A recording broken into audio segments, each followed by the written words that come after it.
जग में क्या है मेरा, इस जग में क्या है मेरा, कौन हूँ मैं क्या नाता मेरा, कौन हूँ मैं क्या नाता मेरा। अब से मैंने ये है जाना, जग ये पूरा है मेरा, जग ये पूरा है मेरा, जग ये पूरा है मेरा।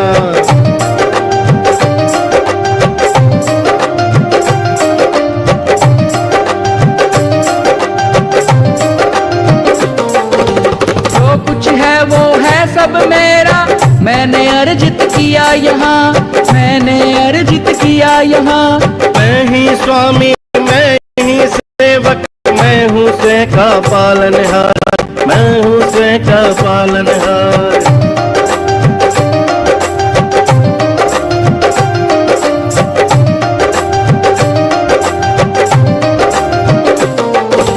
अब मैं चाहूँ जहाँ मैं चाहूँ, अब मैं चाहूँ जहाँ मैं चाहूँ, धरती पे मैं स्वर्ग ले आऊँ, धरती पे मैं स्वर्ग ले आऊँ। धरती पर्वत सब है मेरा, जहाँ चाहूँ वहाँ बने बसेरा, जहाँ चाहूँ वहाँ बने बसेरा, जहाँ चाहूँ वहाँ बने बसेरा।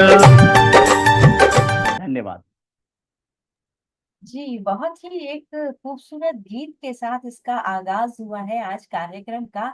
और जहाँ गीत की बात आती है, गजल की बात आती है, शेरो शायरी की बात आती है, तो शायद कहीं ना कहीं जो मेरे अंदर का साहित्यकार है वो कुलमुलाने लगता है।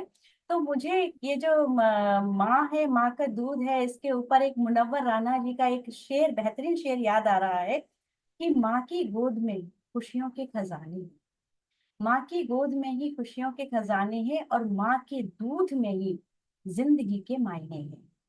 तो क्या खूब कहा मुनव्वर राना जी ने कि माँ और माँ का दूध एक कहते हैं ना कि जब इंसान इस दुनिया में आता है तो वो सबसे पहले सिर्फ अपनी माँ से जुड़ता है, और जो सबसे पहले जो आहार लेता है वो माँ का दूध लेता है। और इस माँ के दूध के हम सभी जीवन भर कर्जदार रहते हैं, और कोशिश कर कर या चाह कर भी हम पूरी तरह से उसके जो कर्जा है उसे हम उतार नहीं पाते हैं। तो आज हम यहाँ आरजीएस के द्वारा आयोजित इस ब्रेस्ट फीडिंग वीक, जिसकी शुरुआत करीबन हम सभी जानते हैं कि 1992 में हुई थी, और 1 अगस्त से लेके 7 अगस्त तक ये मनाया जाता है। WHO यूनिसेफ ने इसको शुरू किया था ताकि माँ के दूध के महत्व को समझा सके, स्तनपान को प्रोत्साहन बढ़ा सके। तो जब बात आती है कि माँ के दूध का महत्व, तो मुझे लगता है कि इस विषय पर जो सबसे अच्छा जो हमें समझा सकता है या समझा सकती हैं, वो एक माँ ही समझा सकती हैं। और हमारा सौभाग्य है कि आज हमारे साथ इस पैनल पर मुंबई के विरार में स्थित जोशी चिल्ड्रन हॉस्पिटल की जो एमडी हैं डॉक्टर अर्चना जोशी जी, वो हमारे साथ जुड़ी हुई हैं। यानी कि शुरुआत जो कर रहे हैं हम, वो एक माँ के द्वारा ही कर रहे हैं। तो हम चलते हैं अर्चना जोशी जी की तरफ और जानते हैं उनसे माँ के दूध का क्या महत्व है, किस तरह से ये बच्चों के लिए लाभदायक है, और उसको किस तरह से स्तनपान को हम बढ़ावा दे सकते हैं। तो मैं आमंत्रित करना चाहूंगी डॉक्टर अर्चना जोशी जी को। नमस्ते। जय हिंद नमस्कार मैडम। सबको। जय हिंद। बहुत बहुत स्वागत है आपका इस मंच पर। और जी हमने जैसा कि अपने दर्शकों को बताया कि आप children hospital, Joshi children hospital से आपके मतलब आप एमडी हैं, और एक डॉक्टर भी हैं और एक माँ भी हैं। तो मुझे लगता है आप इस पर बहुत अच्छे से प्रकाश डाल पाएंगी। तो मैम जी हम जानना चाहेंगे आपसे। जी। यदि छोटा बच्चा नवजात शिशु बात कर सकता तो वो कहता कि मेरी माँ का दूध पीना मेरा जन्म सिद्ध हक है, और मेरे माता पिता ने, मेरे नाना नानी ने, दादा दादी ने मुझे ये हक मिलाने के लिए झगड़ना चाहिए। यदि किसी कारण से दूध नहीं मिल रहा है तो उन्होंने मदद करनी चाहिए। हम लोग बच्चों के डॉक्टर भी छोटे बच्चे के वकील होते हैं, और हम उसकी तरफ से वकालत करते हैं माँ पिता से, नाना नानी से, दादा दादी से। जब वो बच्चे को माँ का दूध नहीं मिलता है तब हम उसके लिए कार्य करते हैं। मैं स्क्रीन शेयर करना चाहती हूँ। माँ के दूध का महत्व ऐसा भी है, आप फिल्मों में बताया जाता है, क्या तूने अपनी माँ का दूध पिया है क्या, ऐसा बताया जाता है। तो माँ का दूध का महत्व बहुत ही है। मेरी स्क्रीन दिख रही है आपको मैम? मेरी यस स्क्रीन यस दिख रही है? जी जी यस जी जी जी मैम। जी। तो स्तनपान करना सीखना पड़ेगा सभी को, और सभी को सिखाना भी है। हमने माँ बनने के पहले ही हर एक लड़की को, कॉलेज में पढ़ने वाली लड़की को ये सिखा देना चाहिए, क्योंकि हम देख रहे हैं कि स्तनपान करने का जो परसेंटेज है वो धीरे धीरे कम होते जा रहा है। यहाँ पे मैंने राजा शिवाजी और संभाजी, ये 2 राजे हमारे महाराष्ट्र के हैं, इन्हें दिखाया है।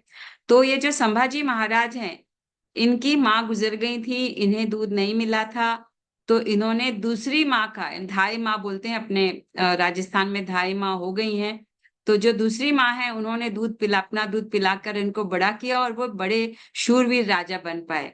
तो ये माँ का दूध मिला, मौसी का दूध मिला, इसलिए ये राजा बन पाए। ब्राजील करके देश है साउथ अमेरिका में, यहाँ पर हर बच्चे की एक दूसरी माँ होती है। दूसरी माँ यानी सगी माँ, और उसकी मौसी या बुआ या चाची, कोई भी माँ इस बच्चे को दूध पिलाती है जब उसकी माँ काम पर होती है तब। तो स्तनपान कराना सीखें और सभी को सिखाएं। यह देश सेवा है। हमें देश सेवा करने के लिए हमें फौज में भर्ती नहीं होना है, हमें बॉर्डर पर जाके बंदूक उठा के लड़ना नहीं है। हम यदि ये छोटा सा काम करेंगे कि हर एक माँ को, नई बनी हुई जो माँ है, नई माँ है, उसको दूध पिलाना सिखाएं, उसको प्रोत्साहन दें, तो ये हमारी एक छोटी सी राष्ट्र सेवा हो सकती है। आज भारत में 10,000 बच्चों की मौत होती है, तो हर किसी को स्तनपान कराने से या उसकी सीख देने से ये हम बच्चों की जो मौत है हम कम कर सकते हैं। इसलिए हमने, स्तनपान एक छोटा सा काम है पर वो हमने करना चाहिए। ये जो चार्ट है, ये इसमें दिखाया गया है कि हम बच्चों की मृत्यु किस प्रकार से कम कर सकते हैं। इसमें 2 ही चीज बताई हैं कि यदि हमने ये जो हरा परसेंट, हरी लाइन है, ये इसमें बताया कि यदि हम बच्चे को ब्रेस्ट फीडिंग करने में मदद करते हैं तो हम 15% मृत्यु कम कर सकते हैं। और दूसरा ये बताया है कि 6 महीने के बाद बच्चे का अन्नप्राशन करके उसे घर का गाढ़ा अन्न देना चाहिए, तो कम से कम 5% मृत्यु हम रोक सकेंगे। तो ये 2 चीजें हम कर सकते हैं कि सबको स्तनपान करना सिखाना, इससे 15% हमारी मृत्यु कम हो जाएगी, और 6 महीने के बाद का बना गाढ़ा खाना खिलाना। जन्म के बाद सब बच्चों का वजन कम होता है, तो हमने हर 10वें दिन के बाद, बच्चा 10 दिन का हो गया तो बच्चे का वजन करना चाहिए। यदि 10वें दिन बच्चों का वजन जन्म के वजन के बराबर नहीं हुआ तो हमें सावधानी पूर्वक उसकी जांच करनी है, डॉक्टर को दिखाना है, बच्चे को दूध मिल रहा है कि नहीं ये देखना है। तो ये बहुत ही महत्वपूर्ण काम है कि हम हर 10वें दिन बच्चे का वजन करें। यदि 2.5 किलो का बच्चा होता है जन्म के समय और वो 10वें दिन भी 2.5 किलो का रहता है तो ये बहुत अच्छी बात है। पर यदि ये 2 किलो 400 या 2 किलो 300 हो जाता है, मोर देन 10% वेट लॉस होता है, तो हमें चिंता करनी चाहिए। जन्म के तुरंत 1 घंटे के बाद हमें माँ का दूध बच्चे को पिलवाना चाहिए। तो पर हम क्या देखते हैं कि 3 में से 2 बच्चों को 1 घंटे के अंदर माँ का दूध नहीं मिलता, किसी कारण से सिजेरियन हुआ है या उनके टाँके दुख रहे हैं, ये सब कारणों से माँ का दूध नहीं मिल पाता पहले घंटे में।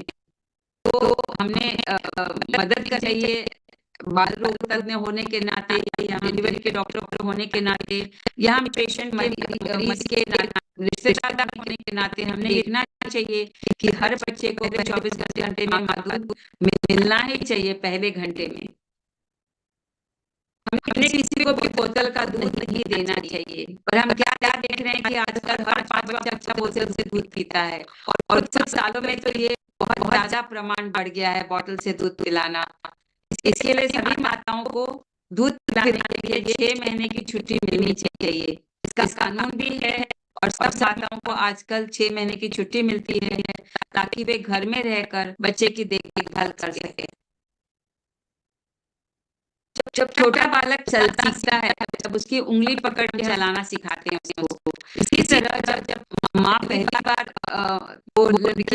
बार माँ बनती है तो स्तनपान कराने हर माँ को मदद की और समर्थन की जरूरत होती है। भले वो लड़की डॉक्टर हो या नर्स हो, तो भी उसको एक शाबाशी की पीठ पर हाथ लगता ही है। यदि कोई माँ स्तनपान नहीं कर पाती है तो ये समाज की गलती है, ना कि वो लड़की की। हम समाज होने के नाते हमारा पूरा कर्तव्य है कि हम पड़ोस में, हमारे घर में, हमारे रिश्तेदारों में हर माँ दूध अच्छे से पिला पाए, अपने बच्चे को निश्चित होकर पिला पाए, कोई उसको तान तनाव हो, वो बेफिक्री से अपने सिर्फ बच्चे का और अपना ख्याल करे। तो ये हमारा कर्तव्य हो जाता है कि हमें बच्चे को दूध पिलाने, माँ को दूध पिलाने में उसकी मदद करनी चाहिए। हमें जानकारी से सबको देनी है, क्योंकि 100% माता अपने बच्चों का स्तनपान करा सके। हम कहते हैं कि माँ बच्चे को दूध पिलाती है, सच तो ये है कि माँ को पता भी नहीं होता, पर बच्चा जन्म से दूध पीना जानता है और माँ का दूध पीता है। माँ तो बस उसको गले लगाती है और लाड करती है।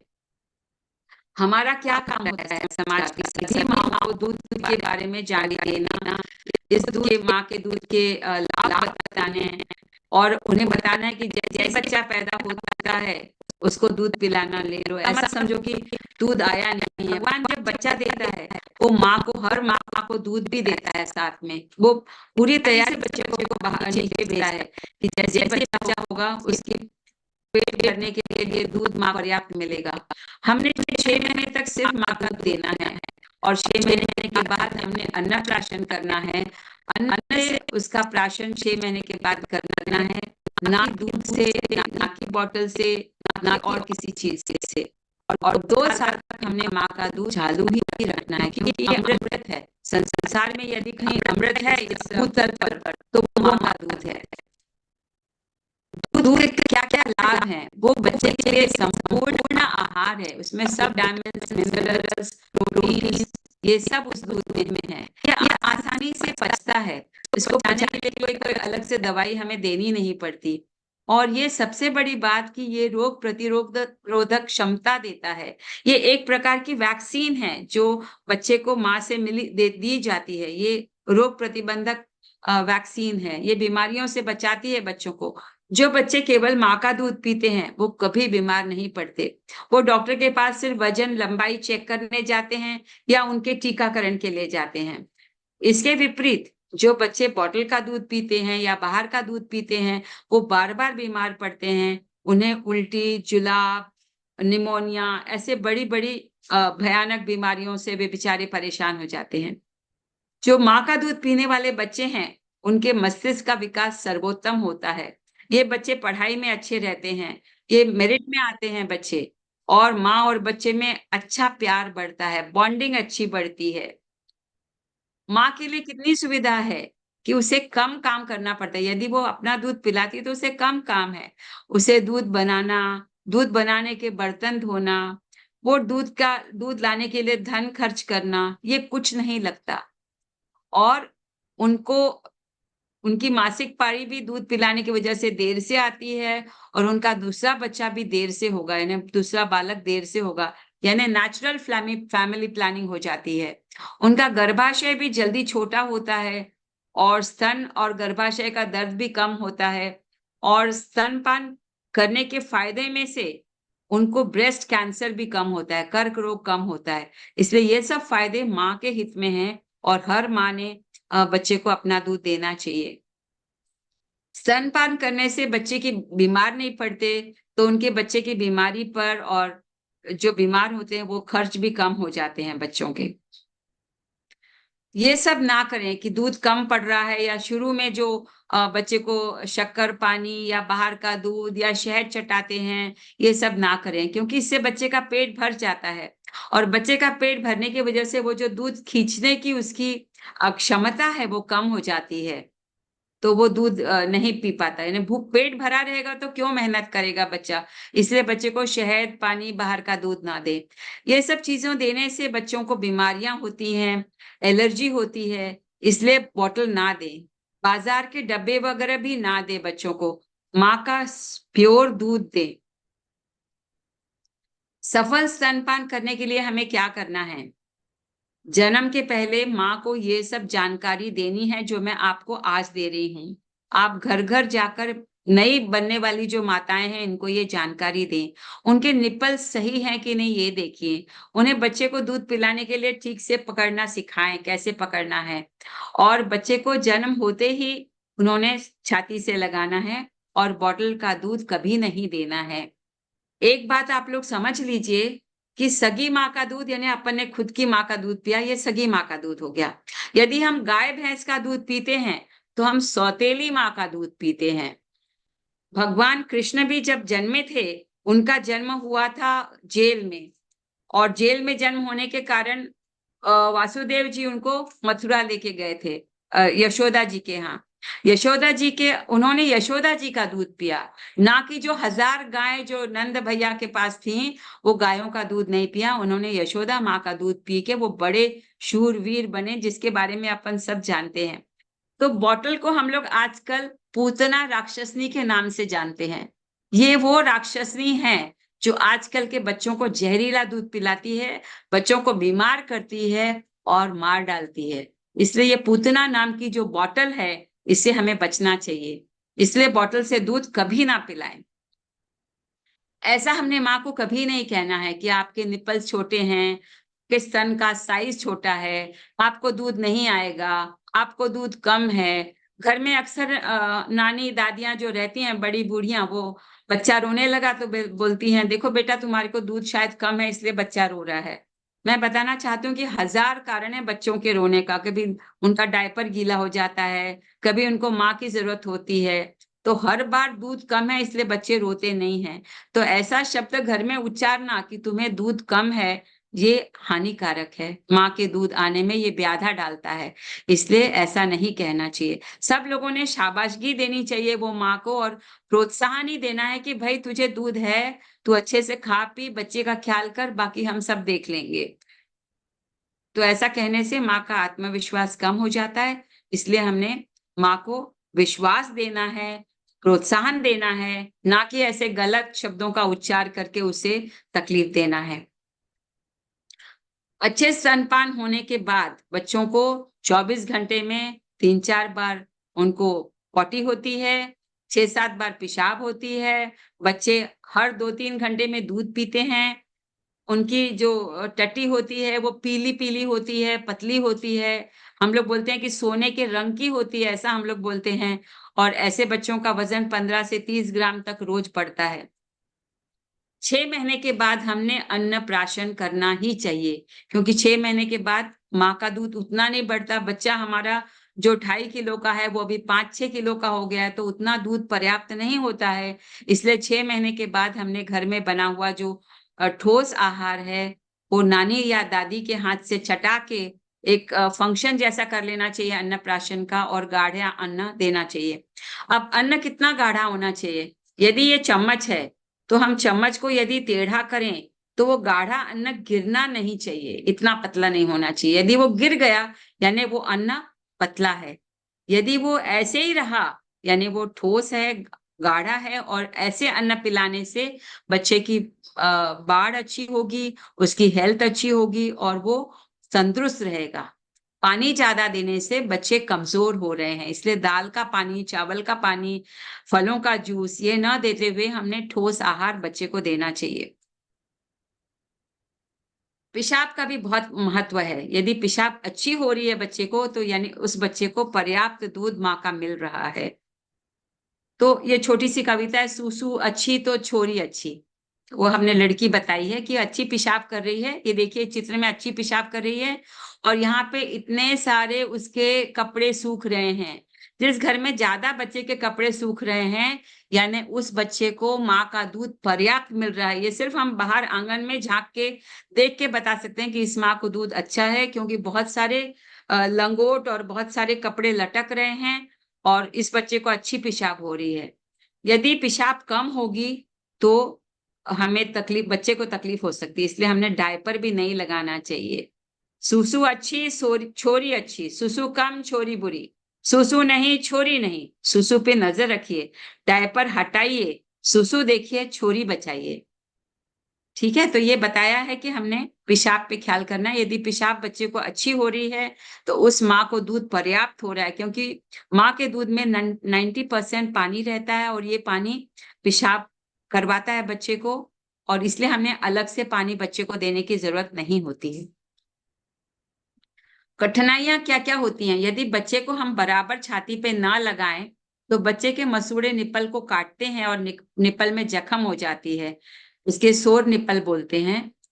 और जब बच्चे के मसूड़े स्तन पे दबाव डालते हैं तब बच्चे को दूध मिलता है, क्योंकि इसको मेहनत करना पड़ता है। वो जो काला पोर्शन है निप्पल के बाहर का, उस पे वो जोर करने से दूध आता है। तो जितना संभव हो सके उतना ज्यादा से ज्यादा निप्पल और काला पोर्शन, एरियोला बोलते हैं हम लोग, उतना ज्यादा से ज्यादा वो बच्चे के मुंह के अंदर जाना चाहिए। और बच्चे को जितना हो सके हमें छाती के पास रखना है। आजकल वो निप्पल वाले गाउन मिलते हैं, वो बच्चे के लिए ठीक नहीं है।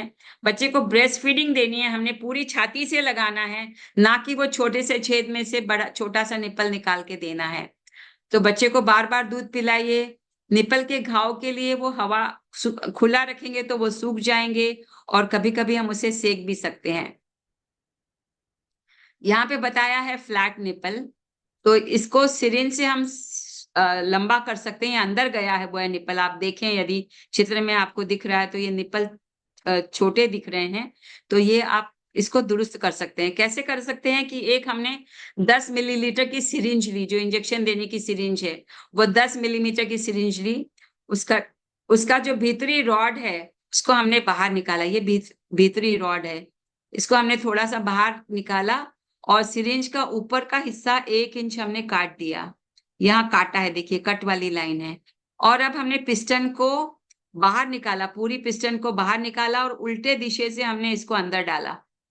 और अब ऐसी पिस्टन हम माँ के निप्पल पे लगाएंगे और उसको आमने सामने खींचेंगे, सक्शन करेंगे, वैक्यूम क्रिएट करेंगे, तो ये निप्पल जहां ऐसे बाहर आ रहा है ये बाहर आ जाएगा। और ऐसे बार बार करने से माँ के ये निप्पल दुरुस्त हो सकते हैं, और ऐसे बच्चे को हम माँ का दूध पिला सकते हैं।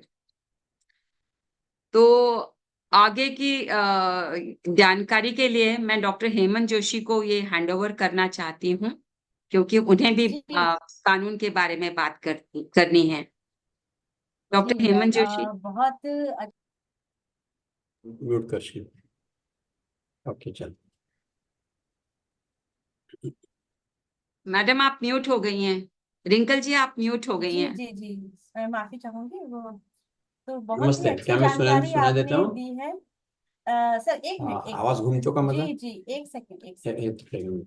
जी नमस्ते। एक सेकंड, रिंकल जी बोल रही हैं। हाँ बोलो, देखो तू म्यूट कर, तू बंद करून टाक मशीन तुम्ही।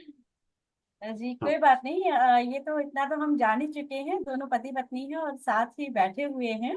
और इस कार्यक्रम की जो जानकारी आप लोगों के माध्यम से हमें मिल रही थी, अर्चना जोशी जी ने बहुत ही बेहतरीन तरीके से बारीकी से एक एक चीज को हमारे दर्शकों को समझाया है। जब आप समझा रहे थे तो बहुत से ऐसे सवाल थे जो मन में आ रहे थे, लेकिन आपने एक एक करके सभी का उत्तर आप देती गई। और सबसे अच्छी एक जो जानकारी इसमें निकल कर आई, जो आपने बताया कि ये कर्क रोग यानी कैंसर, अगर बच्चा शुरुआत में माँ का दूध पीता है तो कैंसर के उसकी जो संभावना है वो बहुत कम हो जाती है। तो ये जानकर बहुत अच्छा लगा। लेकिन एक समस्या यहाँ पर आती है, जो अर्चना जी ने अभी उसके बारे में कहा कि माँ दूध पिलाना, माँ का मतलब कि माँ को चाहिए, और 6 महीने की जो मैटरनिटी लीव मिलती है उसका भी जिक्र उन्होंने किया। तो मेरे मन में यही सवाल था कि अक्सर ऐसा होता है कि जो कामकाजी महिलाएं हैं उनके सामने ये समस्या आती है कि हम अपने बच्चों को दूध कैसे पिला पाएं।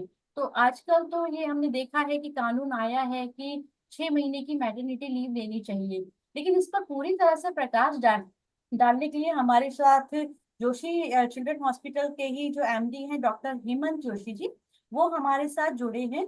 तो मैं उन्हें आमंत्रित करना चाहूंगी कि वो कृपया मंच पर आए और इस जो कानून है, जो माओ के अधिकार है, उसके बारे में हमें बताएं, और किस तरह से ये लाभदायक है और जागरूकता किस तरह से और फैल सकती है। तो इस कानून पर पूरी तरह से हमें समझाने के लिए मैं आमंत्रित करना चाहूंगी डॉक्टर हेमंत जोशी जी को। हाँ डॉक्टर हेमंत जी। जोशी जी। जी नमस्कार सर, हाँ बहुत बहुत जी, स्वागत है जय आपका। हिंद। जय हिंद। मैं बच्चों का डॉक्टर हेमंत जोशी विरार से। तो साहब बंद कर सगळं असणं लैपटॉप। नमस्ते, मैं विरार का बच्चों का डॉक्टर हेमंत जोशी। जी स्वागत। मुझे ये कहानी बतानी है कि एक सादा चींटी जैसा आदमी इस देश का कानून बदल सकता है। मैं और मेरी पत्नी ने 1985 में बच्चों का दवाखाना चालू किया और काम के समय हम सीखे थे कि अगर माँ का दूध 6 महीना मिला तो बाल मृत्यु 15% से घटते हैं। ये इतना महत्वपूर्ण है कि आज 2024 में रोज 10,000 बच्चे भारत में गुजर जाते हैं। इसमें से सर्वाधिक पहले साल में, उसमें से सर्वाधिक पहले महीने में। और अगर माँ का दूध 6 महीने मिला तो इसमें भी 15% घटेंगे, मतलब 1,500 बच्चे आज भी जिएंगे। और उस समय वो बहुत ज्यादा था, 40 साल पहले। तो हम हर माँ को कहते थे कि तू 6 महीना दूध पिला। वो कहती थी मुझे तो काम पे जाना है। उसको बच्चा 3 महीने का दूध पीता बच्चा डाल के घर छोड़ के जाना पड़ता था। बच्चे खराब होते थे, वो बाहर का बोतल से पिलाते, पानी पिलाते हैं, बच्चे कमजोर होते हैं, बीमार होते हैं, गुजर जाते हैं। इधर बच्चा खराब, उधर माँ का दिल नहीं लगता है काम में, काम खराब। तो माँ खराब, काम खराब, बच्चा खराब, ऐसी स्थिति थी। तो इसको कैसा बदली किया जाए? मैं 1985 की बात कर रहा हूँ। तो हम दोनों ने सोच के तय किया कि हमें अगर 6 महीना हर बच्चे को माँ का दूध मिलना है तो उसको 6 महीना कानूनन रजा मिलनी चाहिए। तो हमें कानून बदलना चाहिए। हम भाग्यवान थे कि हमें ये समझ नहीं थी कि ये हमारे बस की बात नहीं। उससे भी हम भाग्यवान थे, हमें कोई ऐसे होशियार नहीं मिले जो हमको बोलेंगे कि तुम गधे हो। सबको दिख रहा था हम गधे हैं, पर किसी ने हमको बोलने की जरूरत नहीं की। और हमारे कान भी नहीं थे, हमें सुना ही नहीं आता था ऐसा कुछ। तो हम दोनों ने लिख के निकाला सादे शब्दों में कि अगर माँ का दूध बच्चे को 6 महीना मिला तो बच्चा जीता है, उसका बुद्धि अच्छा बनता है, उसका शरीर वजन सब अच्छा बनता है, और हमें भविष्य में हमारे सब बच्चे अच्छे बनते हैं। तो इसलिए 6 महीने की जरूरी माँ को छुट्टी मिलना चाहिए। और इसके लिए आप आपके प्रयास करिए। ऐसे कागज हमने, हमारी भाषा है मराठी, हिंदी और अंग्रेजी, ऐसे 3 भाषाओं में हमने हजारों कागज बांट छापे। और जो भी हमारे यहाँ बच्चे को लेके आता था उसके माँ को कहते थे कि ये आपके ऑफिस में दीजिए, ऑफिस को दीजिए, और एक आपका यूनियन को दीजिए। और ऐसा हम करते ही रहे। फिर मैं एक बार हवाई जहाज से नागपुर से मुंबई आ रहा था, उसमें मंत्री जी थे, वसंत साठे जी। तो मैंने उनसे बात की कि टाइफॉइड यानी विषम ज्वर से बहुत लोग मरते हैं। जैसे हमारे ऐसे इतिहास बताता है कि शिवाजी महाराज, जिन्होंने संसार में किसी ने कुछ नहीं किया वो किया, यानी कि 300 सालों का मुसलमानों का राज तोड़ के उन्होंने खुद का राज बनाया। जी और वो बाजीराव पेशवा जी ने पूरे भारत में फैलाया। फिर मराठों का राज 100 साल भारत में रहा। पर ये इतिहास बताता है ये दोनों महापुरुष टाइफॉइड से गुजर गए। तो मैं वसंत साठे जी से कह रहा था कि हर बच्चे को सरकार टाइफॉइड का टीका देती थी, अभी बंद किया तो चालू करें। तो साठे जी मुझे बोले हम तो सेवा के लिए हैं, आप डॉक्टरों की जो संगठन है उसके तरफ से आप सुझाव लाइए कि ये टीका दीजिए। और वो हमने दिया है सरकार को। क्या तो ये जब मेरे हमारे मन में ख्याल आया कि मातृत्व की रजा 6 महीने की चाहिए, तो हमारे बच्चों के डॉक्टरों की संगठन है, उसका नाम है इंडियन एकेडमी ऑफ पीडियाट्रिक्स। उसके आज 40,000 मेंबर है। तो उनके वार्षिक सभा में हमने सुझाव रखा कि इंडियन एकेडमी ऑफ पीडियाट्रिक्स है भारतीय बाल आरोग्य तज्ञों की संगठन, कहती है कि माँ की छुट्टी 6 महीने की हो। तो इस पर एक साल एक समिति बना के अभ्यास हुआ। और जनवरी 1992 के पहले हफ्ते में यह सुझाव पारित हुआ कि भारतीय बालों के बच्चों के डॉक्टरों की यह सुझाव है कि 6 महीने की छुट्टी होना चाहिए। और वो सब पत्रकारों को दिया गया, अखबार ने उसे उठाया। और देखिए पत्रकारिता की ताकत क्या है कि 8 दिन के अंदर पंजाब और हरियाणा राज्य ने उनके जो कर्मचारी उनको दे भी दी। मतलब 7 दिन के अंदर एक राज्य, 2 राज्यों में लाभ हो गए। फिर वो धीरे धीरे आगे चलने लगा। फिर टाइम्स ऑफ इंडिया ने दिया, फिर रेलवेज ने दिया, जितने कॉर्पोरेशन है गवर्नमेंट्स उन्होंने दिया। हम सबके पीछे पड़े रहे, सब हर जगह हम नहीं थे, उनके एम्प्लॉयज की यूनियन उनको मांग रही थी। मतलब हमने सिर्फ कौवे का काम किया, हमने सिर्फ माचिस लगाई, हम सिर्फ चिल्लाते रहे बस। फिर हम जब जब मिला, हम बहुत मुख्यमंत्रियों को मिले, हम बहुत आमदारों को मिले, खासदार जो जो बड़ा मिला। और हमारे जो 40,000 डॉक्टरों की संगठन है ना, इसमें से बड़े बड़े लोगों ने बहुत मदद की। डॉक्टर उदय बुदनकर, उन्होंने मदद करी। ओडिशा के डॉक्टर लोग हैं, उन्होंने मदद की। अरविंदा बोल के हमारे एक दोस्त है, उन्होंने, बहुत लोगों ने इसमें जान लगाई। और धीरे धीरे फिर कर्मचारी मांगते थे, यूनियन मांगती थी, तो 5वां आयोग जो आया, केंद्रीय आयोग, उन्होंने उसको 3 महीने की 4.5 महीने कर दी। 6वें आयोग ने 6 महीने की कर दी। फिर प्राइवेट लोग भी देने लगे। और सौभाग्यवश मोदी सरकार ने 2017 में उसका कानून पारित कर दिया, और पिताजी को भी 15 दिन छुट्टी मिलते हैं, और अभी चल रहा है। और माँ अगर कहे कि मुझे साल भर रहना है, तो उसकी पूरी सब छुट्टी जोड़ के वो 1 साल घर में रह सकती है, ताकि बच्चा अच्छा पढ़े। तो इसमें भारत का भविष्य, हमारे बच्चे, उनके लिए काम हुआ। पर मुझे ये कहना है कि बहुत मुश्किल है ये देश बदलना। 150 करोड़ का ये बड़ा हाथी है, हम चींटी है। लेकिन चींटी कान में काटेगी तो हाथी सुनता है। तो हमें कान में काटते आना चाहिए, और माध्यमों का बड़ा बड़ा काम है इसके अंदर। तो हम लगे रहे, कोई भी, हम सब ने ये करना चाहिए कि कोई भी एक अच्छा विचार ले, उसके लिए जिंदगी भर काम करे, हाईटेक बने, सबकी साथ लें, झगड़े में समय नहीं डालें, तो हम विश्व को बदल सकते हैं। इसका एक चींटी का छोटा सा उदाहरण, हम तो एक चींटी, हम कुछ भी नहीं है। तो इसका बड़ा उदाहरण हम सब जो आज यहाँ बैठे हैं, हम सब एक साथ मिलके ये मुल्क को फिर स्वर्णिम भूमि करेंगे। देखो, हम बोलते हैं सुजलाम सुफलाम मलयज शीतलाम। आज सुजलाम नहीं है, पानी अच्छा नहीं है, सुफलाम नहीं है, फल नहीं है, हवा भी खराब हो गई है, और आबादी हमारा सबसे बड़ा प्रॉब्लम है। तो हम लोग शिक्षा ही, अनाड़ीपन ही बीमारी है, और ये माध्यम और मीडिया ही अच्छे कर सकते हैं। एक पत्रकार 10,000 डॉक्टर से ज्यादा काम करता है लोक शिक्षा का। तो मैं आप सबका वंदन करता हूँ, और हम सब जुड़ के इस देश के सब मुश्किलों को हल करेंगे। हमें ही मुश्किल मालूम है, यूनिसेफ को क्या हमारी मुश्किल मालूम है? तो सरकार ने हमारा सुनना चाहिए। सरकार हमारा नहीं सुनती है, यूनिसेफ का सुनती है। गोरे ने बताया तो सुनती है। ये हम बदली करके देंगे, और हमने करके बताया है, तो हम सब करेंगे। जय हिंद। जी, जय हिंद। डॉक्टर जोशी, आपने बहुत ही अच्छी तरह से बताया, समझाया। और दूसरा ये है कि आपकी जो मेहनत है जो आपने बताई, तो कहते हैं ना कि पेड़ आपने बोया, बीज आपने बोया, पेड़ आपने लगाया, लेकिन उसका जो फल है वो बहुत सारी माताओं को और बच्चों को मिल रहा है। और देश को आगे ले जाने में, मजबूत बनाने में ये बहुत बड़ा आपका जो एक सराहनीय कार्य है, और जिसकी वजह से आज हम, वो कहते हैं, माता जो कामकाजी महिलाएं हैं, उनके लिए तो एक वरदान साबित हुआ है ये। लेकिन ये जो जागरूकता है, ये कहते हैं ना कि बढ़ती रहनी चाहिए, जो जो लॉ है ये जल्दी रहनी चाहिए। तो आपने बहुत ही अच्छी इस पर, कानून पर हमें जानकारी दी। अभी आप जुड़े रहिएगा, क्योंकि हमारे बाद में कुछ हम सवालात भी लेंगे। और फिलहाल हमारे साथ में हमारे बहुत सारे दर्शक जुड़े हुए हैं, जो हमारी बातचीत को सुन रहे हैं, उसका आनंद ले रही हैं।